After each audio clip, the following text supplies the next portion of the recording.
آپ اپنی اولادوں کو بھیجیں تو کم از کم ایک ایسا دیا تو جلائیں نا کہ ہم قبر میں جائیں. دیکھیں اگر 5 بچے ایک ماں کے ہیں تو پانچوں کے 5 اسکول پڑھ کے چاہے جتنے مرضی آگے لگے جائیں. جیسے ایک شخص نے اپنے بیٹے کو اتنا پڑھایا کہ وہ ادھر پڑھتے پڑھتے بیرون ملک چلا گیا, ادھر جا کے نہ جانے کتنی بڑی جاب اس کی لگ گئی, پیسے کی ریل بیل تھی,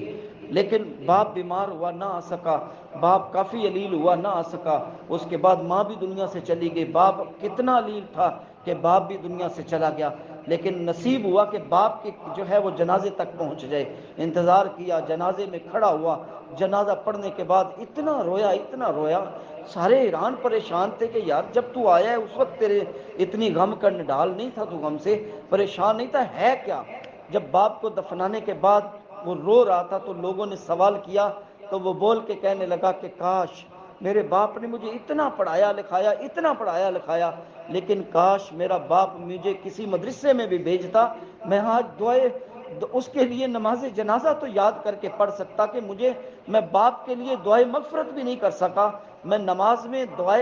جنازہ میں کھڑا تو تھا, لیکن مجھے باپ کے لیے جو دعائیں مانگنی تھی نماز جنازہ نہیں آتا تھا, کہ میرے باپ نے مجھے دنیا پڑھائی, دین نہیں پڑھایا. تو میری ماں بہنوں بیٹیوں, اگر اللہ نے آپ کو 5 بچے دیے, ایک بیٹا یا بیٹی ضرور دو دین کے لیے, جو آپ کے لیے ذریعہ نجات بن سکے. ابھی بھی میرے ایک دوست ہیں, 8 بھائی ہیں وہ, تو 8 بھائی 7 بھائی جو ہیں وہ دنیا دار ہیں. ایک بچے کو ماں باپ نے جو ہے وہ حافظ قرآن بنایا تھا. قسم خدا کی اس دن دل خوش ہو گیا کہ جس دن وہ بچہ, باپ جو ہے وہ قبر میں اس کو اتار کے مٹی ڈال کے جب قبر بنا دی گئی تو بیٹا کھڑا ہو کے اس کے اوپر قرآن پڑھ رہا تھا. وہ جو 7 بیٹے دوسرے تھے وہ ادھر سے جا چکے تھے, اور اس وقت میرے دل میں خیال آ رہا تھا کہ باپ رشک کر رہا ہوگا آج, اور اپنی ایک بات پہ رو رہا ہوگا کہ کاش مولا ایک بچہ پڑھ رہا ہے تبارک الذی بیدہ الملک وہو علی کل شیء قدیر, اے مولا تیری شان بڑی کمال کی ہے, ایک بچہ کھڑا ہو کے باپ کے لیے سال ثواب کر رہا ہے. اور اگر باپ نے سب کو حافظ قرآن اور عالم دین بنایا ہوتا تو کتنا مزہ آتا. میں جب